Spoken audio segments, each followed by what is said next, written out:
Nicolet School Board Candidate Forum, facilitated by the League of Women Voters Milwaukee County and sponsored by the Glendale Area Business Association, also known as GABA.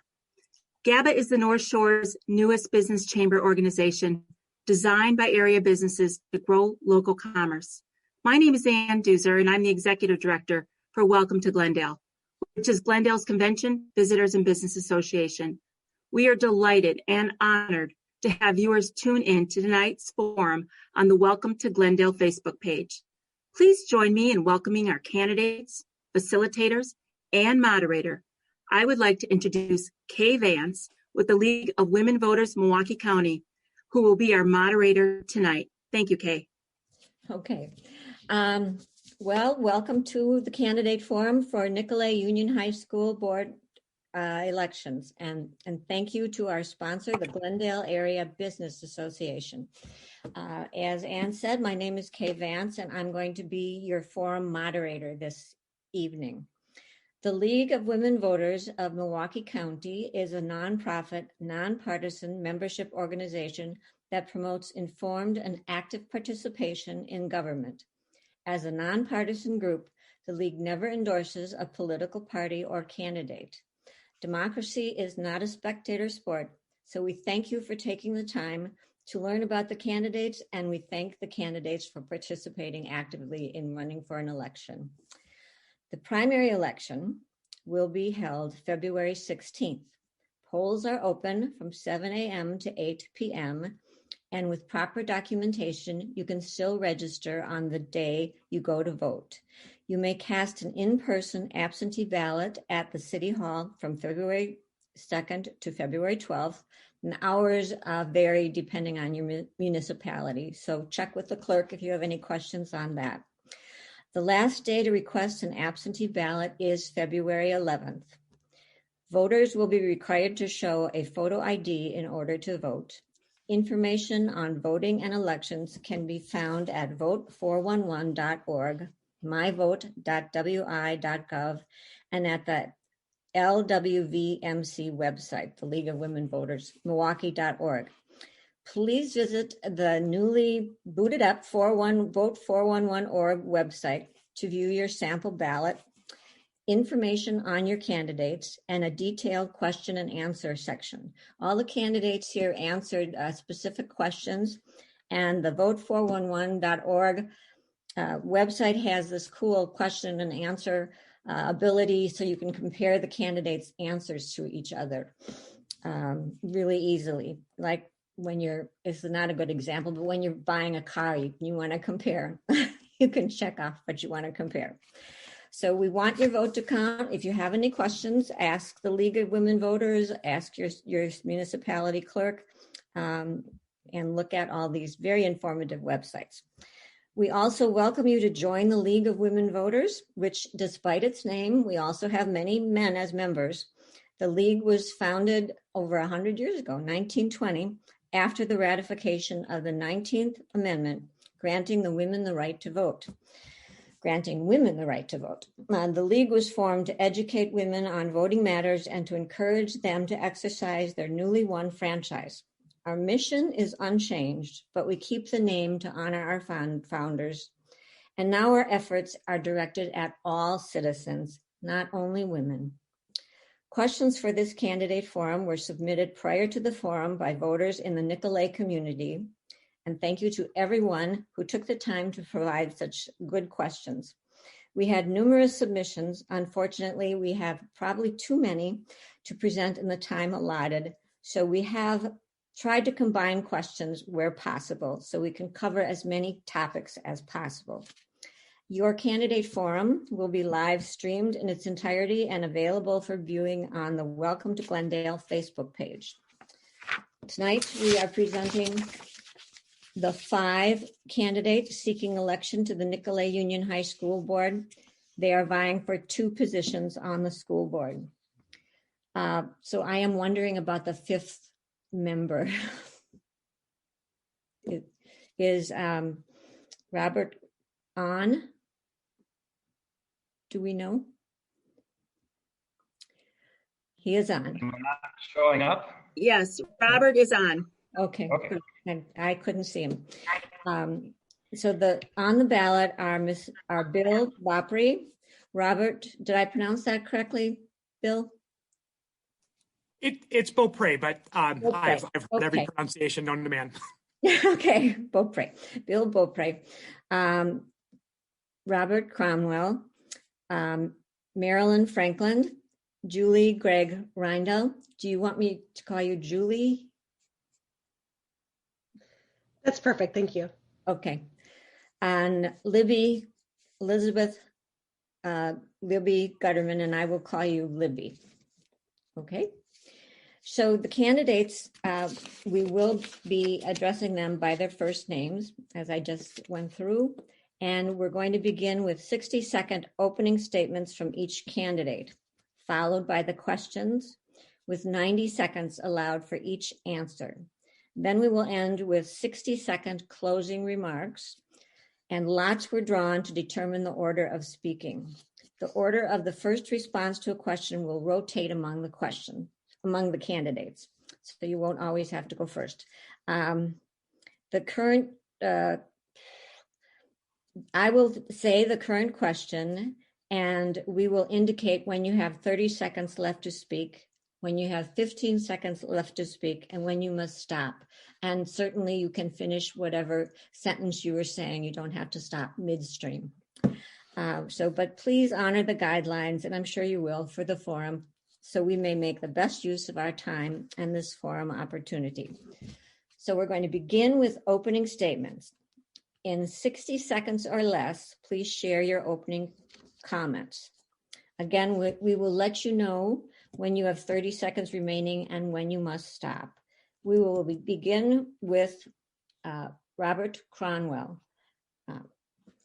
So please give your opening statement and unmute yourself.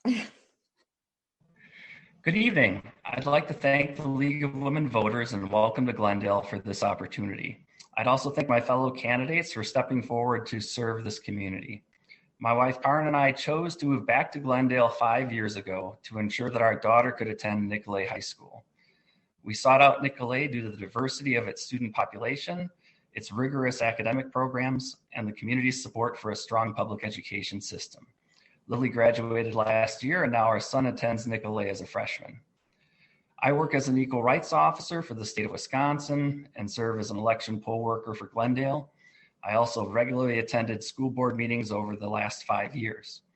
My goals for the district are increasing transparency and communication, increased parent representation on the school board, eliminating the achievement gap, and implementation of the goals laid out in the Zeidler report on equity and inclusion. Thank you. Okay, Bill, you're next. Sure. I also want to say thank you to the League of Women Voters for setting up this forum and welcome to Glendale for sponsoring it. There's been a history of having these type of forums. I know this is the first time it's being done virtually, so I know the community appreciates it. And the upside is by having it recorded, we can, voters can go back and take a look at it. I'm gonna use this time to introduce myself. I've lived in the community for the Nicolet district for 20 years. I have 3 school-age children. 2 of them currently attend Nicolet as junior and a freshman. And I have a 7th grader at Glen Hills Middle School.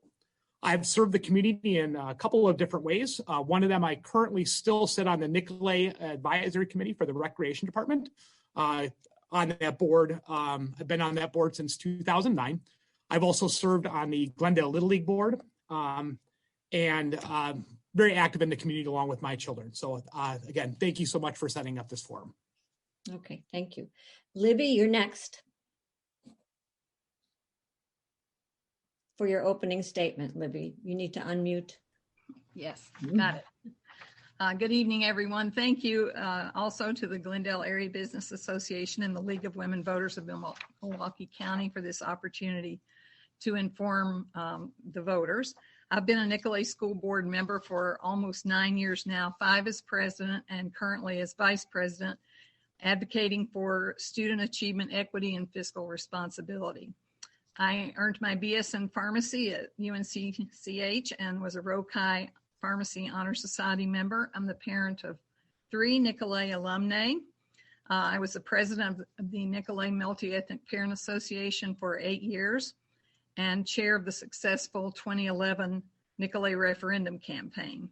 I'm a community volunteer for Hunger Task Force, Milwaukee Rescue Mission, and Refugee Resettlement. In this era of global pandemic, I would like to advocate for student achievement, equity, and fiscal responsibility, and I believe that experience and extra diligence will be required. And so I feel I'm the leader and the school board member who has demonstrated my commitment to those goals, and I would love to continue to serve our community, and I welcome the opportunity to join the group this evening. Thank you so much. Thank you, Libby. Now, Marilyn. Good evening. Thank you, League of Women Voters and the Glendale Area Business Association. I am an incumbent Nicolet School Board member. I've served several terms on this board, and prior to that, 12 years on the Fox Point Bayside School Board. My husband and I have lived in Fox Point for over 40 years, and our two sons are graduates of the high school. I am a graduate of the University of Wisconsin-Madison with a degree in secondary education. As a former teacher in the North Shore, my personal commitment is to ensure quality education for all students, yet I'm very cognizant of the fiscal responsibility I have to all taxpayers. I care deeply about Nicolet, this great community that supports it, and the students who attend. Over the years, I've had much involvement in school and community groups. Communication with stakeholders is very important and an asset. When called on to make board decisions, I then am better able to represent everyone's best interest. There is no personal agenda ever, and I respect the input of others. Thank you. Thank you, Marilyn. Julie, you're next.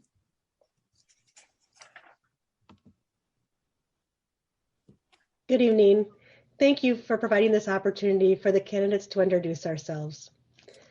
As a resident of the district for the past 24 plus years, I have volunteered with various organizations, including the Glendale Aesthetics and Beautification Committee, as an assistant den leader for Cub Scout Pack 393, and as an assistant coach with Glendale Little League. I hold a master's degree in information technology from UW-Milwaukee, and over the years I've worked around the Milwaukee area in various industries and as an adjunct instructor. I'm currently a technical project manager with UW-Milwaukee. I believe that education and hard work are the keys that unlock human potential. I reside in Glendale with my husband David and 3 children. 2 attend Nicolet and 1 attends Mapledale. I appreciate the opportunity for community members to ask questions and learn more about me. Thank you. Thank you. Now we will move on to the questions submitted from the Nicolet community. We will also let you know when you have 30 seconds remaining and when you must stop. We will begin with Bill. And the first question is, what is your position and why on consolidation of partner school districts and the high school district? My position on combining both I refer to them as the feeder schools. There's different district offices, and I think there'd be some cost savings if there was a way to consolidate all the school districts that are within Nicolet under one school district. So you see it done in other municipalities. Shorewood, Whitefish Bay, they have one district that handles the high school level, the middle school, and the grade school underneath it, all in one governing body. And I think that's probably a better way to handle the funds. And also we wouldn't see the differences in how things are handled. Like, for example, Mapledale and Bayside middle schools have had in-person classes this past fall and winter, where Glen Hills is still virtual and currently does not have a plan to return back to class yet. All 3 of those schools are going to be coming to Nicolet as the 8th grade graduates coming on this coming fall. I think it'd be better if there was just one consolidated office and kind of policies that all the schools are following. It'll be a little more streamlined, I think. So I'm a proponent and I would support that. Okay, thank you. Libby, you're next with this question. Would you like me to repeat it? No, I have it. Thank you. I see it in the chat. we really cannot make an intelligent decision about this question because we have not had a comprehensive study of what consolidation would mean. We have a drawer full of financial studies, some of which are not even comprehensive in their own right, but we really need to do a full study that looks at all the ramifications of consolidation, and in particular, the impact on student achievement. So none of us have the information necessary to make an intelligent decision on this. And until the boards of the partner schools and Nicolet decide to do a comprehensive study so that we have the information to make a decision, we really can't go forward with any data to drive our decision intelligently. So I would support a comprehensive study that looks at all the ramifications of consolidation. Okay, thank you. Marilyn, you're next for that question. Yeah, do you want to repeat it, please? Sure. What is your position and why on consolidation of partner school districts and the high school district? Well, I'd like to begin by saying that I would be open to any discussion that we would have in the future. A little bit of Nicolet history, so to speak. The topic of consolidation is not new. It goes back to 1976, 1985, 2004, 2005, 2011, and 2018. It's one of those issues that keeps coming back over and over again. And really what it boils down to is a question of local control versus saving money. And I'm not saying that one is more important than the other, but those are the questions on both sides of the issue. And in order for consolidation to actually take place, 55% of the equalized valuation of the Union High School District would have to approve of a consolidation. And what that means is basically, in the past, it's been said that it would be Nicolet and two of the partner schools that would have to agree to a resolution to go to consolidation. Now, in the in-between, we have the Shared Services Committee, which addresses some of the inequities that some parents feel between the different school districts, so that when the kids do get to Nicolet, they have the same background.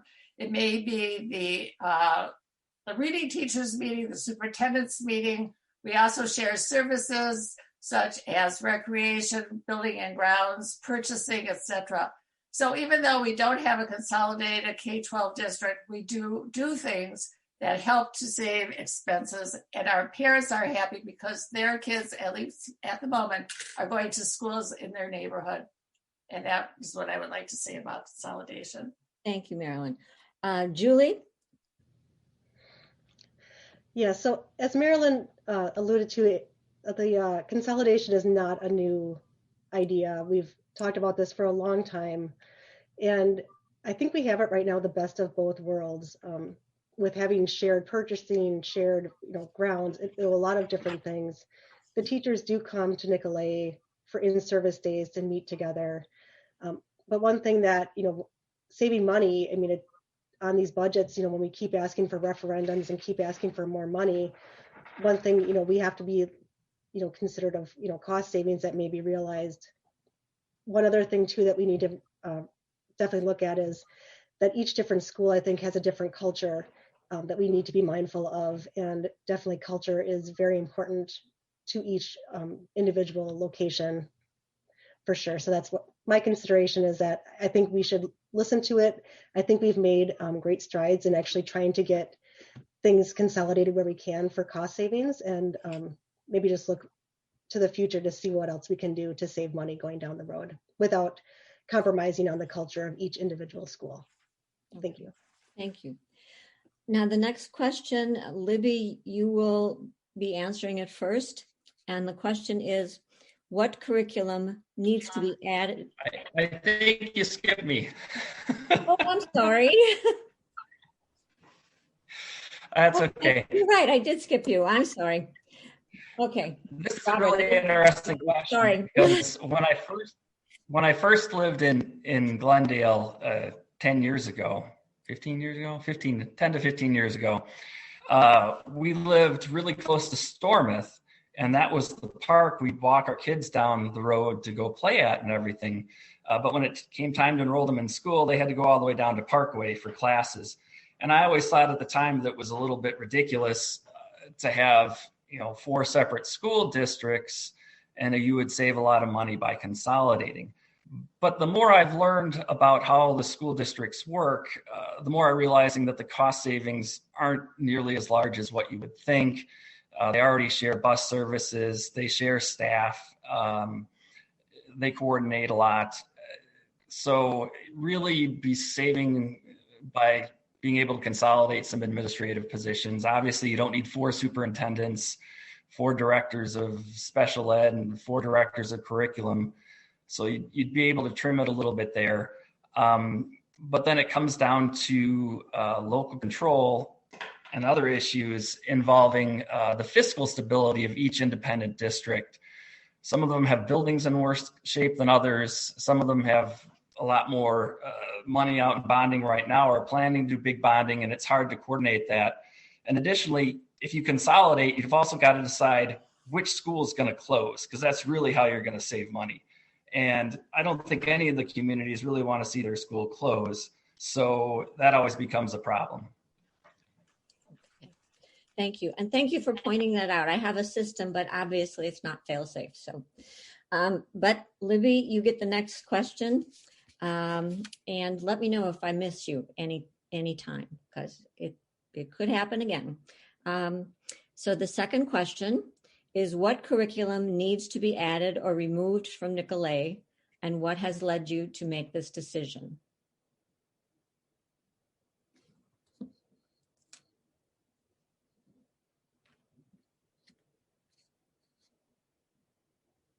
Libby, you put your mic on. I'm sorry. We just recently tweaked some of our music courses and some math, and I would have to defer to our director of teaching and learning for some advice on this. She's the expert. So I'm not really sure what the answer is, and I think the experts are the ones that would need to provide some guidance to us here. Okay. Marilyn, you're next on this question. I'll repeat it. It's, what curriculum needs to be added or removed from Nicolet, and what has led you to this decision? Well, to begin, I think that Nicolet has a robust curriculum right now. We have 26 AP classes. We have students taking college level courses and getting in high school and getting college credit for it. And I think those are all attributes that make us a wonderful school. We're looking into, obviously, personalized learning to make everything work well. I am concerned about the emotional and psychological well-being of students. I would hope that we pay attention to that, whether it's a separate class or within a class. That would be something I would be concerned about. I have been reading about character growth, character development in some of our neighboring school districts, where they talk about relationship building and teaching students how to be good leaders in this new century. So that might be something to look at. I also think that we need to focus in on those students who don't necessarily go to college. We're saying that our kids need to be college ready, but they also need to be career ready. And I think that Nicolet is a wonderful college prep school for either a 2 or 4 year program, but not every last one of our students are going to go to college. And so I think we need to focus in on that. And lastly, the FEAR program, which is a STEM program, is a terrific program. And it is teaching some of these attributes, and just an expansion of that would be great. Thank you. Thank you, Marilyn. Julie, you get the question next.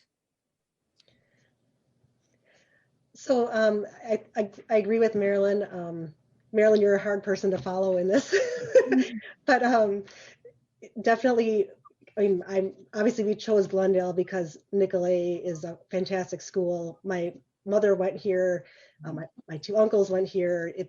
It's very well known for their academics. I think maybe, I can only speak to what I already know with my kids, but I'd love to hear from other parents and see maybe a study or a questionnaire go out to see what they think.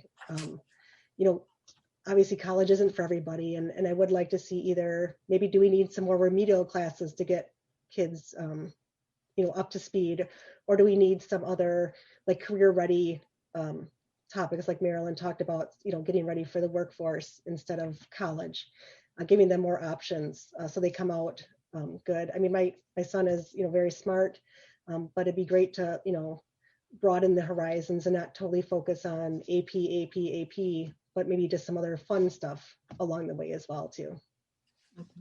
But yeah, I definitely think they have a lot of great things right now, but I would love to see what the parents feel, maybe what's missing. Thank you. Okay, thank you.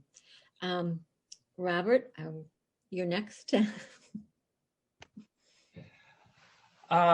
So I would agree that we could add a little bit more focus on social and emotional growth, although we do cover that in our health class a little bit. I've had the pleasure of being able to listen in to some of my son's classes online. So they do touch on that in the health class. I do agree with Marilyn that I think there needs to be a little less emphasis on college bound. The sole purpose of high school is not to prepare you necessarily for college, it's to prepare you for life. And there's a lot of good careers in the trades and other areas that don't require you to go to college. And I find a lot of kids, I know what happened to me when I was in high school, I took AP classes, but a lot of my friends were kind of marginalized because they weren't in these high achieving courses. We put a lot of focus on all these AP classes we offer, but what are we doing with the rest of our students? And are we giving them a track or a path where they can be successful? And I think we need to look at that a little bit more, work on our lower performers a little more than all the focus has been on our high performers up to this point. Okay. Thank you, Robert. Bill, you are up next. And as everybody else has complimented everybody else, I'd like to say that I think all four answers prior to mine have been good, but let me touch on some things that I just want to kind of maybe hammer home and push myself as well. So I agree that we should have classes that focus on careers. I'd love to see more shop classes. Prior to this forum, I took a look at all the classes that are offered, and I agree. We offer a great opportunity for the students at Nicolet to take AP courses. I took AP courses in high school. I appreciated having that opportunity. I don't want to scale back anything on our college prep, but I think there's still possibly room to grow or offer different, again, as Julie said, fun classes, but also something where we're learning life skills. Some high schools and some colleges even are offering kind of life 101 classes, balancing the checkbook. How do you change a tire? Not sure if there's room for that in the curriculum that we have. And again, I lean towards Libby. What do the experts say? So again, maybe a Life 101 class. But again, the other thing I'd like to focus on is what about the students at Nicolet who don't finish the curriculum? While at Nicolet, I'd like to take a look at the numbers if I make it on the board and take a look at what happens to students that may fall through the cracks. Do we have a curriculum for them afterwards? I'm assuming there's something set up, but I'd want to make sure that we are making sure that students, when they leave Nicolet, finish with their high school diploma. And if not, we're giving them the tools to help them achieve that as well. Okay, thank you. Now the next question, the third question, will start with Libby. And it's, are there any skills or abilities you feel our teaching staff needs to improve in? If so, how would you go about helping to ensure that those skill gaps are bridged? I believe it's not me this go around. It's the person. Did I start with you last time? Yes. Then it's Marilyn. Okay, so do you want to repeat that again, please? Sure. Are there any skills or abilities you feel our teaching staff needs to improve on? If so, how would you go about helping to ensure those skill gaps are bridged? After seeing what our teachers have done since March of last year, I can't imagine that there are many skills left that they have not touched upon. They have been a fabulous bunch of people. You know, I just read an article, and the article was called "Don't Waste a Good Crisis." And it just brought to my mind our teachers. And if anything, the teachers have learned that students can learn in different ways. And in order for kids to be successful, they don't all learn in the same fashion. And maybe that's one lesson that the teachers can do a little more research on. I know that that is part of what they're doing. It's called personalized learning. We are trying to make it so that kids' interests and their abilities are catered to. Right now, as far as the virtual learning is concerned, the teachers have gone to in-services. As far as if a teacher is absent and a substitute has to come in, those substitutes are being taught what to do. I think that our teachers' skills are right up where they need to be, but I think that they are now more aware that kids learn in many different ways, and it might very well be that some of our kids will never go off of virtual. Maybe that's a way of teaching for those kids who don't do as well in the classroom. Okay. So that's my answer. Thank you, Marilyn. Julie, you have question number 3 now. Yes, so I agree with Marilyn. The teachers have done a fantastic job of going from in-person to online back to now, you know, a 50-50 hybrid and in-person learning. My kids went back today and they loved it. I certainly am not an expert on what qualifications the teachers need or what they should improve upon. You know, there's a possibility that maybe have parents fill out surveys at the end or students and see if there's anything there. But certainly I don't know, like I'm not the expert on that. I think just giving them professional opportunities to learn more, you know, maybe, you know, cross-train in different areas if they're interested in that, or, you know, find out what they're interested in and do that and just, you know, give them support. I think helping them with that will definitely go a long way to prevent, you know, burnout and other things with teachers and help them be happy in their jobs. Thank you. Thank you. Robert, question number 3. Well, I agree. I think they've been doing a really good job with the snap transition to online learning. Some areas that I think as a parent, it'd be nice to see is a little more proactiveness. There have been situations where, you know, your child's underperforming or missing assignments or things, and it'd be nice to get either some outreach from the teacher to the parents or even to the students, some kind of nudge or something, as opposed to, you know, finding out about it later. And also when it comes to our other activities, just a little more reaching out to the students that don't necessarily, you know, shine on their own right away, to increase engagement and interaction with them outside of just the basics of, you know, teaching them the material. So that's it. Okay, thank you, Robert. Bill, number 3.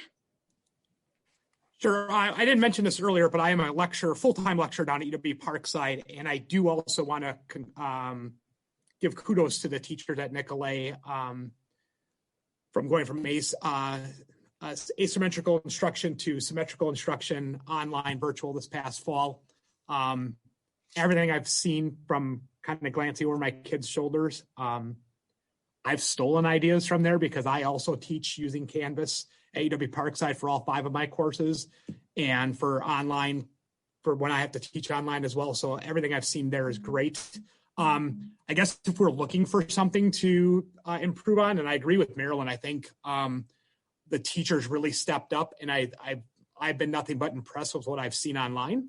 But I guess if there was something that they could work on or things to do is maybe just, again, and I'm sure this is probably already done, where they're getting together and collaborating with one another, having those meetings, working with the superintendent if there's ideas, or, and again, as Julie brings up, is there any professional development? I wouldn't ask the students or parents their opinion. As an instructor myself, I know kind of where I'm struggling or things that I'm probably not the best at. And we've got folks at UW Parkside that I'm able to reach out to for ideas. Or again, on the collaborating side of things, I reach out to my colleagues and look for ideas on how to handle certain situations or certain teaching styles. So those are the things that I would suggest on the growing for our teachers. But again, I think overall they've done a great job. Thank you. Libby, question number 3. Well, I too am very, very proud of our teachers. I think we have the best teachers in the state of Wisconsin. And I know that they're always growing and learning, that they take their professional development and professional growth seriously. We have instituted professional learning communities with all of our teachers, groups where they ask the question, what do we want the students to learn? Who's learning, and can we enrich that learning? Who's not learning, and what can we do to support their learning? Those are very effective, and that's something that we've instituted in the last 5 years or so. Lost my train of thought there. One thing that I think that we could do to improve everybody's knowledge of equity and inclusion is to bring back our equity expert that we had who worked with the staff in years past, and take us to the next level on equity inclusion in all of our teaching and learning. And that might be a good idea for that person to also work with the board and administrators as well. So I would say we have many opportunities for teachers to grow, and I'm sure that we could do more on the equity front. So that would be what I would recommend. Okay, thank you, Libby. And now, Marilyn, we're starting question number 4, and you're going to be the first one to answer this question. It is, what role do you think the school board has in setting and developing the school culture? How would you improve the culture? Bill? Julie should be first here. Yeah, that's what I was going to say. I think Julie goes. Ah, my system needs improvement. Thank you, Bill. Thank you. Julie, you go first.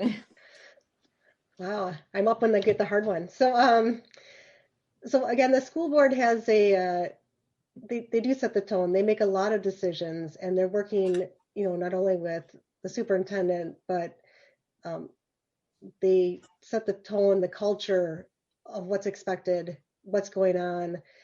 Other schools look to each other too to see what's going on, and their decisions that are being made.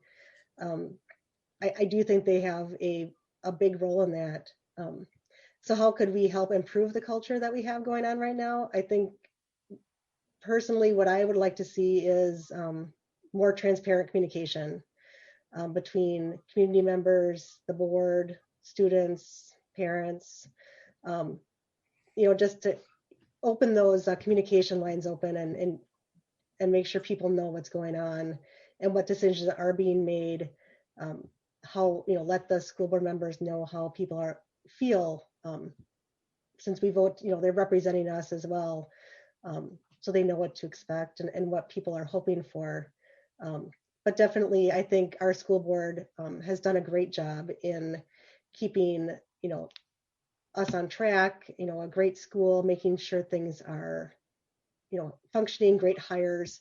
So I think that it's doing a great job. It's just, I think the communication piece might be missing a little. Okay. Thank you. Thank you. Robert, question number 4. Well, I'd start to say that this is the kind of thing that starts at the top. Of course, the school board helps setting the culture for the school, primarily by who they pick to be superintendent. And I have to say, I've been more than thrilled with the choice of Dr. Kabara.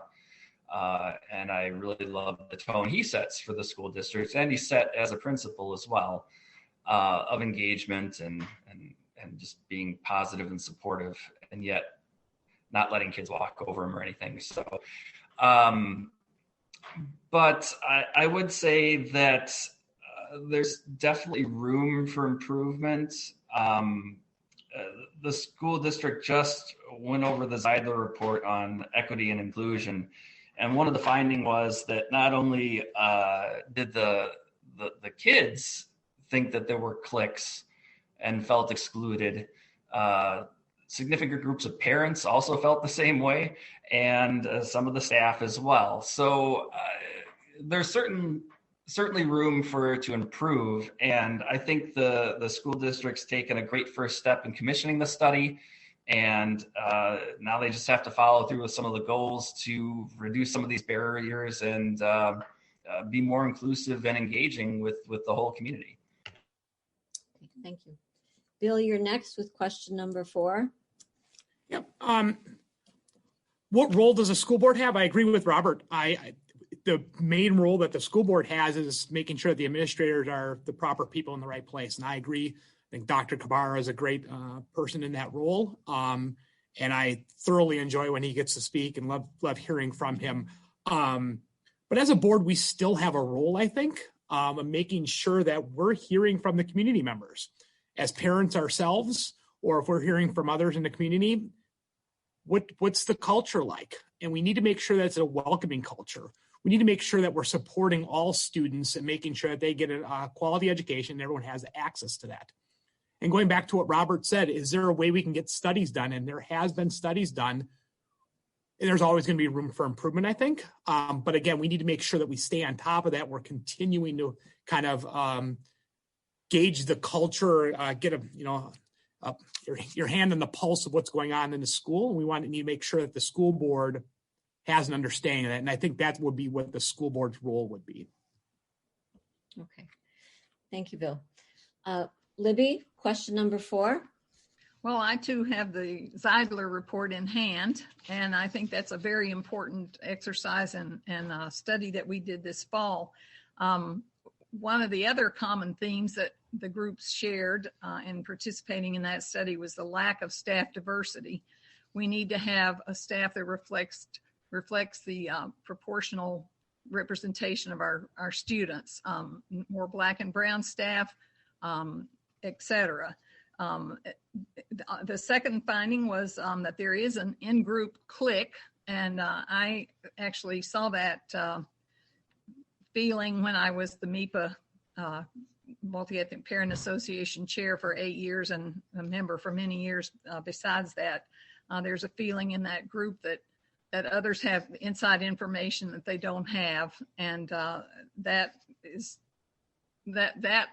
feeling among the parents is translates to kids and the community. So that needs to be corrected. Then the segregation of classes was another finding. There's a lack of diversity in honors and AP courses, and I would suggest that we consider eliminating the requirement to take the AP test so that kids will take the AP or an honors course, and they will do better in college. The statistics show that you do better in college if you've taken an AP course in high school, even if you don't get a 5 on the AP test.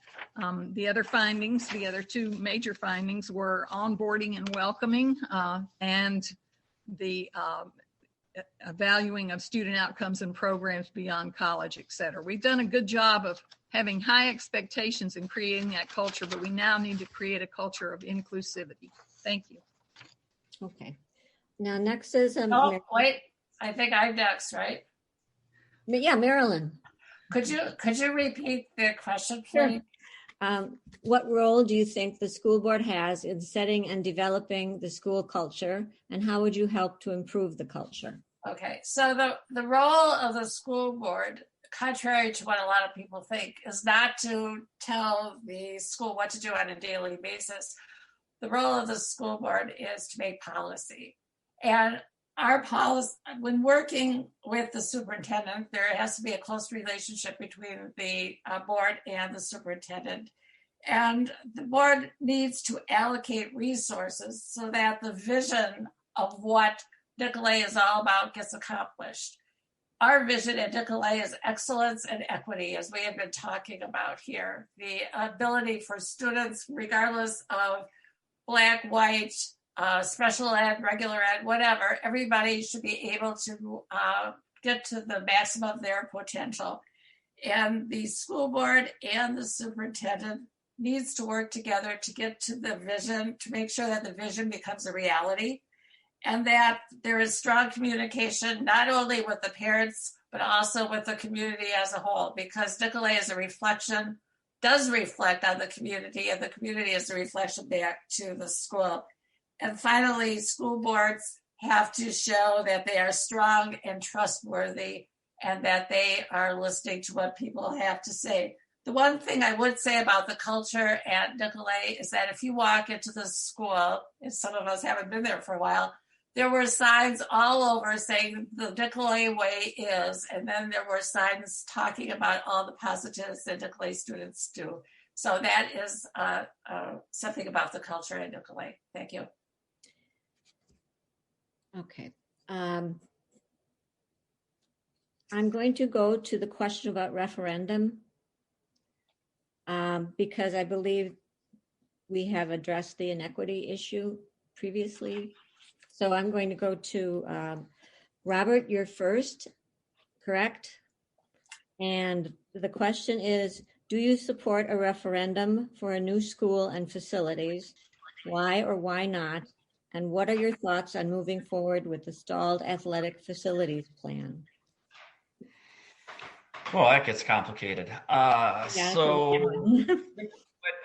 Yes, I support the building improvement plan. The core parts of the building were built in 1957. They've reached the end of their life expectancy. You either have to have essentially a total gutting and rehabbing of the building, get up to ADA compliance, and readjust the classrooms for today's current learning needs, or we build new. And I'm fine with either of those options. I'm willing to support whatever the taxpayers want to do. There was a significant price difference in the amount of money it was going to cost. I can't find the numbers now. It was a 65 to 80 million for the renovation, 125 to 40 million to build new. I'm willing to support either of those. We need to do something within the next several years. I would recommend holding off until bonding and increasing the property taxes until we get through this recession and into recovery. But that's expected to happen in the next year and a half. And then I would like to kickstart the athletic field redevelopment plan. It's ended up stalled out due to various problems, delayed land sale, not getting as much money as we expected. The priorities have shifted several times. We were supposed to be doing the tennis courts and the football field and track. Now we don't even have a soccer field. We can get access to a low interest loan from the state to kickstart it while we do our fundraising. And then if we end up not being able to raise the 4.7 million or what we need, I'd recommend rolling it into the bonding for the building redevelopment plan to do something. Okay, I understand that's a complicated question. So I appreciate you staying within the time limits on that one. Bill, you are next for that question on the referendum. Sure. I agree. The facility the way that the school stands right now, there's maintenance that needs to be done, but we just can't keep maintaining a building that's beyond its life usage. So on the referendum, I do support having some type of renovation done. I don't know if that means a full brand new facility. That's something that we should look at, but I agree with Robert. I don't think this is the year that we would want to put that down. One of the major reasons for myself, not just the recession, but also just looking at the situation of the optics of the community where the students aren't fully back yet. We have students back in the classroom as of today, but we don't have all 100% of our students. What are the classrooms going to look like? What are the gathering space is going to look like. Is the lunchroom going to be different? Again, like I said, classrooms or lockers. I think if we wait another year or so, recession reasons and also understanding what social distancing is going to look like, I think that's going to be important. And then I'll also transition over to the athletic side of things. On the Nicolet Recreation and Advisory Committee, on that board, I sit with Marilyn's on that board as well, and also the athletic director, Kirk. And I support rolling that into a new facility for the school. So whatever funds that are necessary to at least get phase one done, which would be the football and tennis facility. There's been movement over at baseball, but whatever we would need to do, if we could roll that into a new facility or renovating a facility, I would support that in a referendum. Okay, thank you. Libby, you get a crack at what's numbered as number 6 there on the side, on the chat room. Would you like to repeat it? No, I have it. Thank you. We recently did a survey and asked just a preliminary question about whether people would support a new building versus renovating our facility based on our considerable maintenance needs. We've got aging infrastructure and mechanical issues and outdated educational environments. So we really need to do something. And the community said that they would be in favor of exploring a capital referendum over the next 2 years to update the building. So if that's what our community supports, that's what I would support. But we probably need to ask that question again when we get closer to the time that we really need to vote to ask the question. Right now we're dealing with the operating referendum, and so it's a little bit preliminary or premature to discuss what that capital referendum might look like, but I'm sure we're going to have to ask for one. How much or what, whether that would be a new facility or renovation, I'm not sure, but I will support what the community supports. And then as far as the stalled athletic facilities, I would point out that we did complete the girls' softball field, and we needed to do that because the boys got a new softball field, of course. And so the reason that is stalled, the primary reason that's stalled, is because we really didn't want to ask our community during these pandemic times when everyone's stressed for additional money. So we will get back to that fundraising for that facility, for our athletic facilities. Okay. Marilyn, number 6 is... No, I didn't get... I didn't answer this question. That's what I'm telling you. I'm sorry. It for you. So do you want to just read it in the chat, or would you like me to say it? Say it again. Okay. Do you support a referendum for a new school and facilities? Why or why not? And what are your thoughts on moving forward with the stalled athletic facilities plan? Yes, I do support renovating our school. A lot of hard work and love went into the building of Nicolet in 1955, but that was 1955. The organization for learning now is quite different than it was back then. Our kids are learning science in the science labs that were built in 1955. I was fortunate to go on a tour of some of the new facilities that our construction firm was involved in. And it's amazing what is different in a new environment as opposed to what we have in Nicolet. So it's essential that we look at renewing our school and getting it into the 21st century. As far as the athletic fields are concerned, yes, that needs to be done. There are kids and families who thought they would be playing on new athletic fields going back to the 90s. Those kids are probably married and have little kids of their own now. And so it is time that we get those fields up to snuff. I think Kirk once mentioned, our athletic director once mentioned that people come to Nicolet for all sorts of reasons. Athletics is one of them. As good as we are in academics, we have to offer a vibrant athletic program as well. There is some money left over from the sale of the land, but it's not enough. And so we really need to see what we can do to get that athletic complex off and running. Thank you. Thank you, Marilyn. Julie, the question on the referendum? Yeah, so I agree with what Libby said about, whatever the community wants, I'll certainly support. I think as we get closer to doing that, I think we should ask again what the community would support and what they're looking for, especially as they maybe have, school children looking to get into that area. Certainly the price difference is a big difference, but as now that we've had to shift to a little bit more remote learning and that this might happen again, I'd be curious to see what kind of things we do need, how we have changed in our spaces.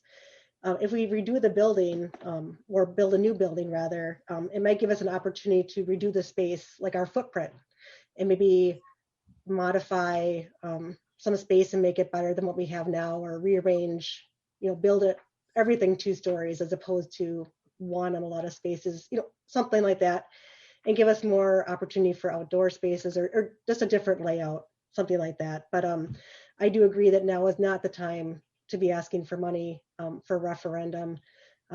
We do have a lot we can improve, but I think it should be prioritized, maybe especially the safety of the main entrance if we're going to look at anything in the near future. Okay. Thank you. I believe. Sorry, I forgot about the athletic fields. Okay. Yes, I do agree with the athletic fields. I was hoping the tennis facilities would be ready to go, but I understand, things happen and, we need money to do things. And obviously we don't want to burden our community citizens anymore, but certainly having nice facilities would attract, more people to the community to go to school here in addition to our great school, the academic side of it. Okay, thank you. I believe the next question goes to Bill. Is that correct? First, yep. It's what investments would you make to ensure our students are safe at school? Oh, that can be taken a number of different ways. So let's go about looking at a couple of those. I think the first thing we need to look at is what's going on with COVID. I think it's important that I think what's been put out by Dr. Kabara for the return to school program has worked out very well. I had been in the building since the shutdown, the lines on the ground, the spacing of the desks. Now, obviously, we're able to do the social distancing with the students in school 4 days a week because we don't have the whole student body there. If the whole student body was there, it'd be a hybrid setup. I think that works for now. Hopefully going forward, after this year and after vaccines have been distributed, we can have a rediscussion of what safe looks like at Nicolet High School when it comes to COVID. And I guess another thing that comes into play, again, just safety with, I guess, things that we don't want to talk about, if the active shooter or those type of things. I think the safety setup and the security in the building is very well done. And I think they communicate the information to us parents in a very respectful way, and they let us know how things are done and how they use the metal detector on the way in the door. Not all the time, but it's used on a random basis. They also touch base on the fire safety and drills that they run. I think the way the school is set up right now for the other safety things and emergency action plans, which was just approved by the school board, are things that we need to keep doing. So again, overall, I think what we're doing is good, but we just need to think about what COVID's going to look like coming up next year. Okay, thank you, Bill. Libby, you have that question, number 7. Yes, we've really done a great job. The superintendent's done a great job planning for safety during COVID, and I believe we probably have the best, one of the best, if not the best, COVID plans for our students in the state. And today I got a report from the superintendent that all went well on our first day offering in-person and hybrid learning. And so that's a pleasure to report. Now I'm sure things will crop up, but I think we've been set up very well by the superintendent with the safety protocols and CDC guidelines, which of course I support. Now, the other thing about safety and security was part of our facility study, and they had 3 recommendations for our safety and security measures in terms of the facilities. They suggested that we have a metal detector and supervision at the main entrance, which we do, but it doesn't require entry to the building through a secure office to provide controlled visitor access. So that's a concern. Also, the exterior doors lack electronic monitoring and alarms, and the facilities lack visibility for proper supervision of students in some areas. So these are three things that we need to rectify with our capital improvements. And so I would just share that as well. Okay, thank you. Marilyn, question number 7 is, and you're next for this question, is what investments would you make to ensure our students are safe at school? Well, I am in agreement with all that's been said about the COVID. We have done an outstanding job. I don't think anybody could find any fault. I think our kids are really safe as possibly could be. And so I feel really comfortable with that. As far as the entry into the building, that has been a concern for a long time. If you go into some of our partners' schools, their entries are a lot more secure than ours is. We have wonderful greeters, if that's what you want to call the people at the front desk. They're great, but I don't think that they feel comfortable being there by themselves either if there were a bad situation. So yes, I agree. We need to do more there. One thing that bothers me extremely much is at night, the building is a community center. And as much as we do whatever we do during the day, that nighttime is not really school time. That nighttime is community time. I've been worried for years and years about what possibly could go on at night there, whether it's somebody doing damage to the building, putting something in the building that could be a danger the next day, whatever, or just people coming into the building who shouldn't be there. I think we need to address that. And lastly, when we talk about safety, my idea of safety also includes emotional well-being of students. I think that safety also can be interpreted as kids have to know that there is a safe place for them to go, that there's somebody there that can listen to them, give them advice, and hopefully allay some fears or problems in their own personal life, because that also interferes in their learning. Okay, thank you, Marilyn. Julie, question 7. Yes, so I agree with what everyone else has said already about COVID. I had to have been in the building and I saw the lines and all the plexiglass, and they've really tried to think of everything. So again, they've made already an investment in the building and the safety of the students just to make sure they can go back. And that's huge. I know they spent a lot of time, a lot of effort, a lot of planning, a lot of hours, probably sleepless hours as well, trying to make sure everything was just so. But after COVID, again, looking at the building, what came back from that, the safety study, the main entrance, I think, would be, like I mentioned before, probably is where I would prioritize, if we had to for money, to make some changes. I know Mapledale just went through some changes there. So making some at Nicolet would be good, just to protect, who's already in the building, and making sure that, like Marilyn said, that the right people are in the building and not people can just come in, willy-nilly to do whatever they'd like. So that's one thing I am concerned about as well. Thank you. Okay, Robert, question 7.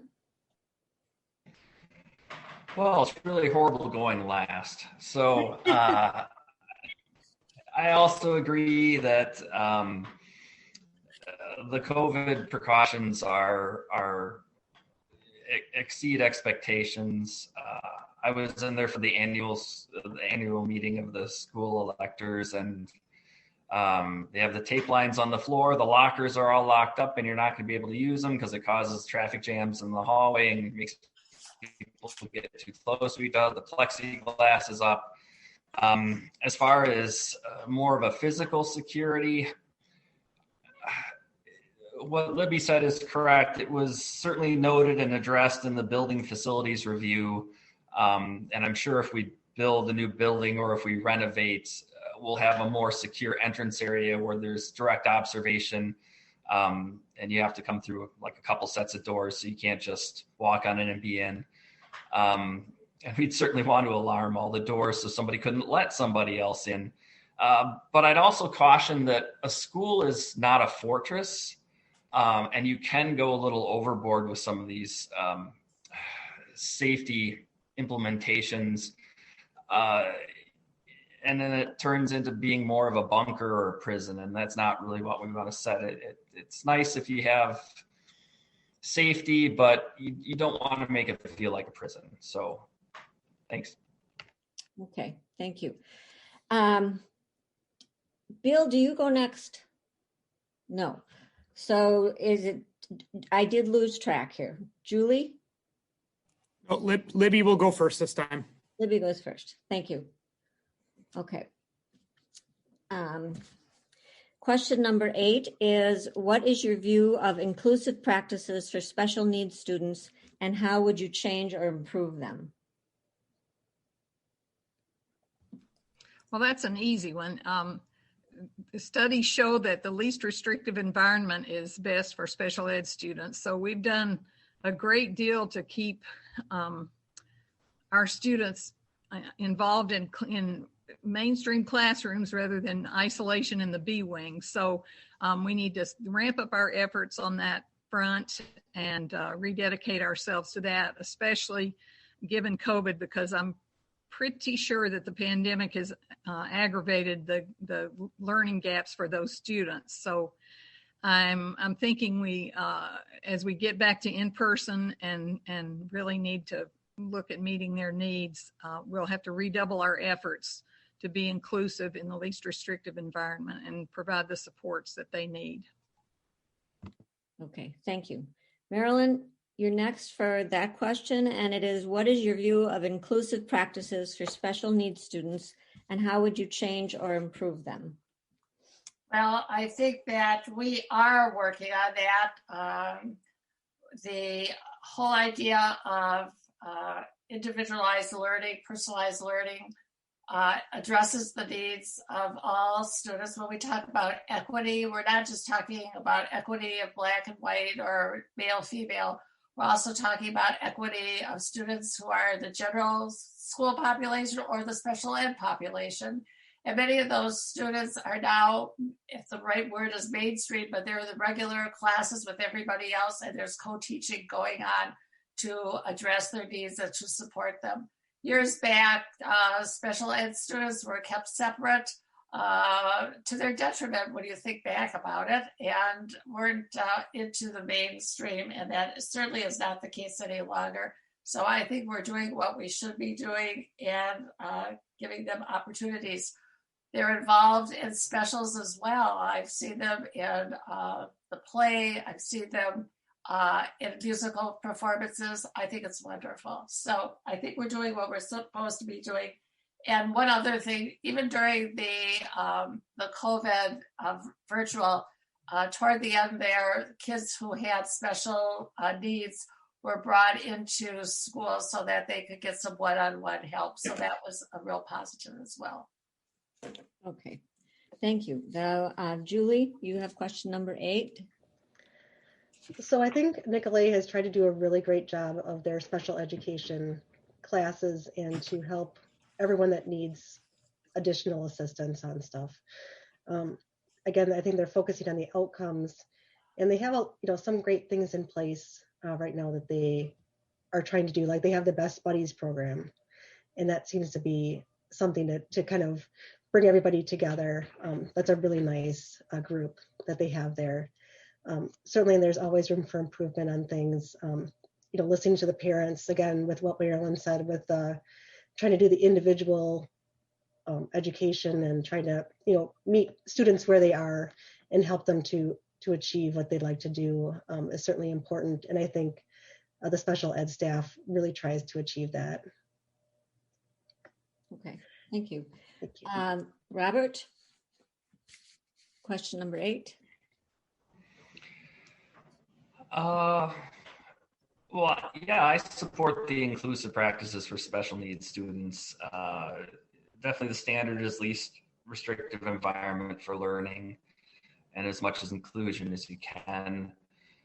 I know when I was going to see my daughter's choir concerts all the way back to middle school, there were special needs students participating along with, and it was wonderful. And it's certainly needed. I know there was mention in the equity report when they were talking about stigmas and cliques. that there was a certain B-wing stigma that people felt that they had. So we might look at not segregating to a specific wing of the school when we do our redesign for our special needs students, and spread it around the school a little bit more so there isn't that stigma. But other than that, normally I defer to my wife on these kinds of things. She's an occupational therapist for Milwaukee Public Schools. So if I ever have a question about, special needs, I ask her because she's the expert. Thanks. Okay. Bill, last crack at 8. Sure. I agree. Full integration as much as possible. Kids who have special needs, kids who have IEPs, making sure that they're in regular classes and making sure that they are able to interact with their counterparts if they're in special needs or IEPs, or just, they don't have the needs for those additional services. I guess inclusive practices are things that need to change. I don't know. I just want to make sure that the students who do have IEPs, that they're that they have those met as best as possible in the classes, and also to do it in such a way that they're not singled out and seem special. Again, I liked Robert's idea. There's a way to take away that stigma of the B-wing, but also have a stigma of maybe in the classroom of being the one that needs special support. I still have students at UW Parkside who have additional time to take exams, or they have somebody that reads their exams to them. None of the other students know about this. We were able to do it in such a way that the other students don't even realize that they're not there.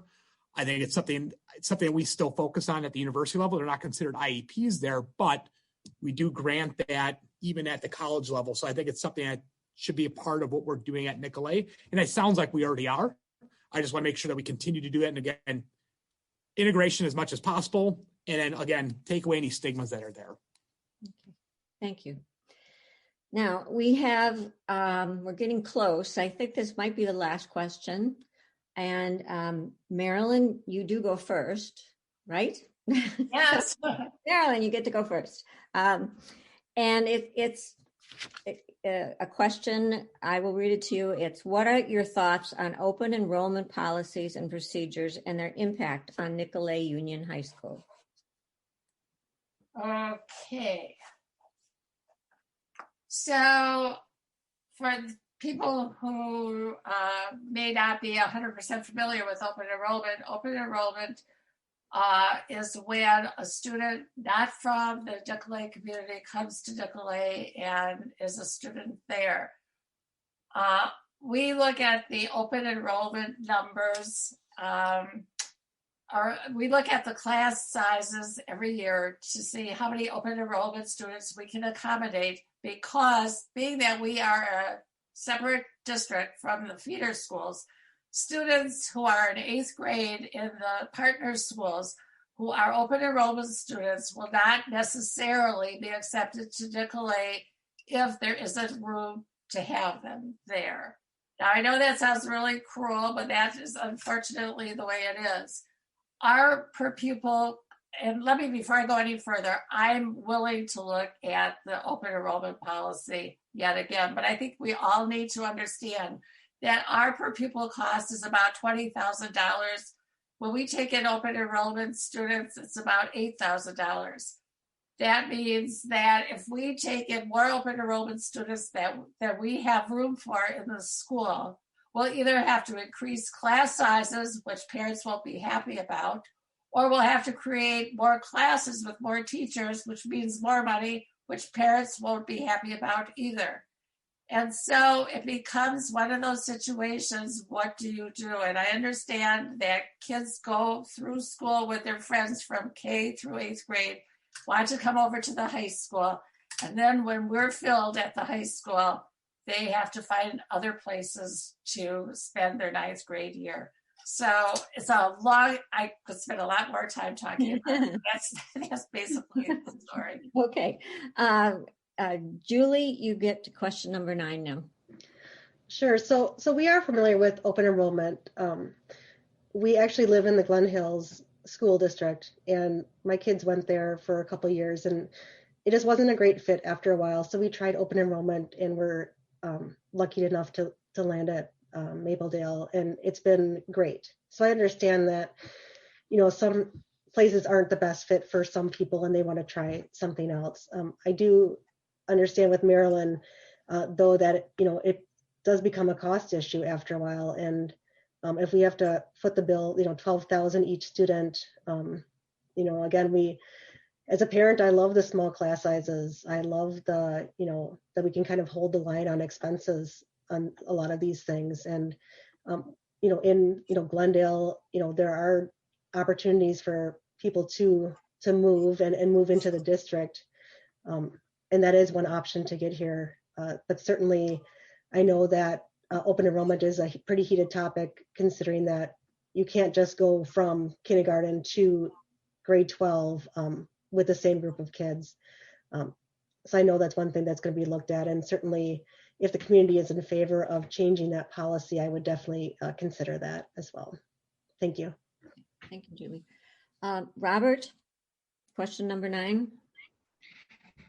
Well, this is one where I wish we had more than 90 seconds. So Nicolet, about a year and a half, 2 years ago, changed its open enrollment standards and essentially has reduced the optimum class size to such a low level that there will not be another open enrollment seat unless some really weird class size thing happens. You'll notice that this year there were no seats available. Last year there were no seats available. There just realistically aren't going to be any more seats available because of the way they've set the standard. So it does shut off all of the kids who open enroll in our feeder district schools from coming on over to Nicolet, unless they do what we did and move back into Glendale or one of the other feeder school districts so your kid can attend a Nicolet. My daughter was attending Glen Hills as an open enrollment student. Originally, we'd lived in Glendale, but had to relocate to Milwaukee for my wife's job. And she was able to continue in the Glendale school system through open enrollments. But when it came time to go to the high school, there were only 2 or 3 slots open. So we actually had to move back to Glendale in order to keep her with her class cohorts. And as far as the cost is concerned, the district spends on average a little over $20,000 per student, but that's with a whole bunch of static costs put in. When you add one more student, it's not an extra $20,000. So that's the argument you get, that it's a cost thing, $8,000 versus $20,000. The district's costs don't go up by $20,000 when you add one more student. My estimate is it's pretty close to a wash, and it's just a preference thing. And additionally, if we consolidated the districts, we'd have a unified plan, and there'd be more pressure for the high school to actually accept more open enrollment students than it does currently. Thanks. Okay. Now that's a tough one to answer in 90 seconds. So Bill? Yeah, so I want to thank both Marilyn and Robert for explaining more details behind it. And I appreciate you both burning some of your 90 seconds to explain that, not only to the folks watching this, but also to myself as well. Not being on the board, I don't know all the minutia that goes into and all the other details that go into it. I'd like to take a look at what the policy is, what's given priority. But I know for myself, if you were to ask me again, what are my thoughts on open enrollment?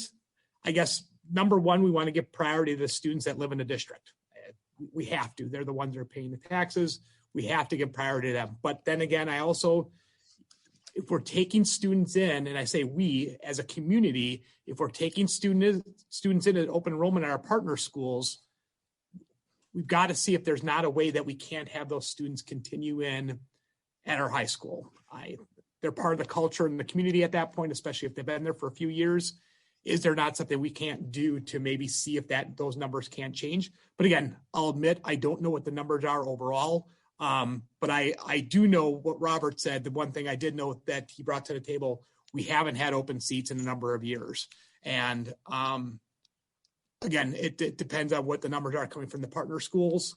But overall, we need to make sure we take a look at that policy and see if there's not ways we can maybe expand it. And again, do the right things for the kids that are at our partner schools already. Okay, thank you. Libby, number 9. Well, I thank Marilyn too for her explanation for those that aren't familiar with this issue. But the issue, well, first of all, this is an argument for doing a consolidation study because it may very well benefit the achievement of those students to have vertical articulation all the way from K4 to 12th grade. But as it stands now, we have a high school, a union high school with 4 partner districts, and no one is forced to cooperate with the others. So what could happen is the partner districts can accept as many open enrollment students as they would like to. And if we agree to accept all of those students, we could end up having to hire additional teachers, create new classes, and cost our taxpayers money to educate students that aren't district residents. So that's the issue. Yes, it would benefit those students academically in all likelihood, but then you have to weigh that against the impact to the taxpayers. So the board has decided that it's in Nicolet's best interest to keep our eye on optimum student class size, which is why we have that as a criteria for our open enrollment numbers, and not to ask our community to fund the education for non-resident students. So it's a tough one, but again, a consolidation study would help to answer that problem. So that's where we are now. Okay, thank you. Now we will have 60 seconds for each candidate's closing remarks. And we will begin with Julie.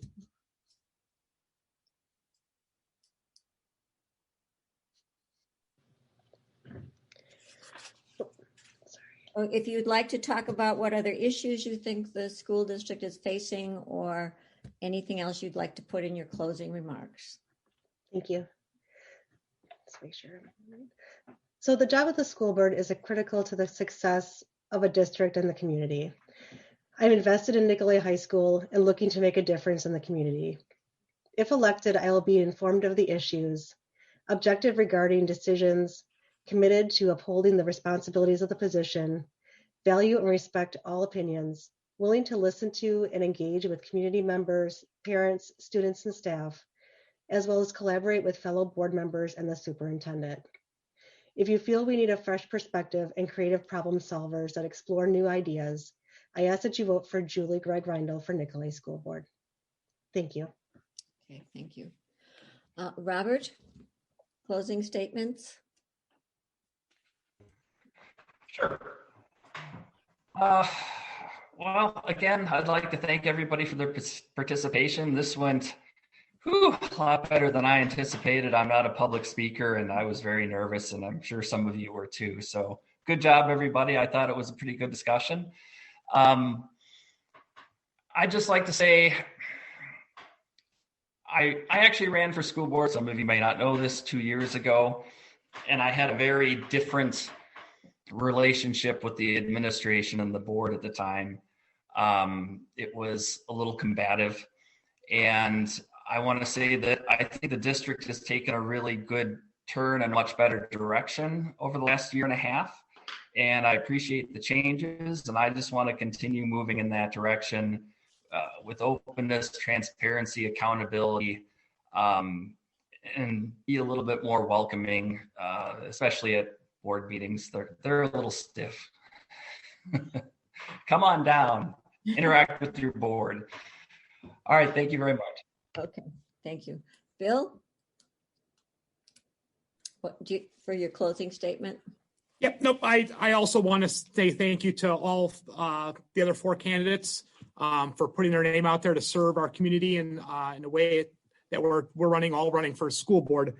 And it's also nice for our community to have options. And I would like to think that one of the things that I would bring to the table is a kind of a fair look at how things are. And again, a fresh set of eyes. And also, again, as a parent in the community, I think it's important for our school. And again, the big things I think we need to focus on are getting past this pandemic, getting the kids back in school, doing what we can to get back to normal. And again, I know it's a term that's used a lot, but I think the kids miss it. I think the instructors miss it. I know I miss it as an instructor on a park side, but again, those will be the things I want to focus on, is getting us back to where we need to be and then making sure we're doing the right things going forward. Okay, thank you. Libby, your closing statement? Well, I'd like to say thank you again to the sponsors of this event, our moderator, and my fellow candidates for an informative evening. I hope that our voters now have a clearer understanding of the issues facing Nicolet and an idea of which candidates you most trust to make decisions that protect and advance our community's investment in quality high school education. Given my experience and sustained focus on student achievement, equity, and fiscal responsibility, I hope that you will vote for me to continue to represent those values as a member of the Nicolet School Board. It has been my honor to serve you for 9 years thus far. Feel free to communicate with me through my Facebook page, Libby Gutterman for Nicolet School Board, or my email, libbygutterman4nicolet@gmail.com. Thank you all for supporting Nicolet. Go Knights. Okay. Marilyn, you're last up for the closing statement. Okay, thank you. Thank you for the opportunity to speak here this evening and share my thoughts on a variety of topics. As I mentioned at the onset, my commitment is to ensure a quality education for all students and fiscal responsibility to all taxpayers. In addition, my election priorities also include equity in Nicolet's learning community, a safe and healthy school environment, maintenance and improvement of facilities, coordination and shared services with our partner schools, ongoing communication between school, home, and community, marketing Nicolet, and utilization of Nicolet's facilities by residents of all ages. I would like to think that my many years of service on the Nicolet School Board have positively contributed to the school's many successes. I am confident that my qualifications, my experience, and my involvement will be assets going forward when the board is called upon to make important decisions affecting Nicolet's future. I would also like to add that I have been consistently open to new ideas for all of the years that I've been on the school board. Eagerly, I seek re-election to the Nicolet School Board, and I look to you for your votes. Thank you very much. Thank you. And thank you to all of our candidates. Thank you to Mr. William Bill Beaupre. I think that's right. Mr. Robert Cronwell, Ms. Marilyn Franklin, Ms. Julie Gregg Reindell, and Ms. Elizabeth Libby Gutterman. The League of Women Voters reminds you that our democracy depends on citizen involvement. I trust that you all intend to vote on February 16th and hope that you will help increase voter turnout by encouraging your friends to vote as well and by arranging for an absentee ballot if needed. Please remember you can visit vote411.org for additional candidate information and questions and answers, as well as all pertinent voting and election information. On behalf of the Glendale Area Business Association and the League of Women Voters, thank you to all of our candidates for taking the time to run for political office and for participating in this forum. And thanks to all of you who are viewing this important event. So thank you very much. I think we just have about 1 minute left, but it's been a very good forum and a lot of interesting, good questions from the community. So thank you very much. Thank you all. So we made our first virtual forum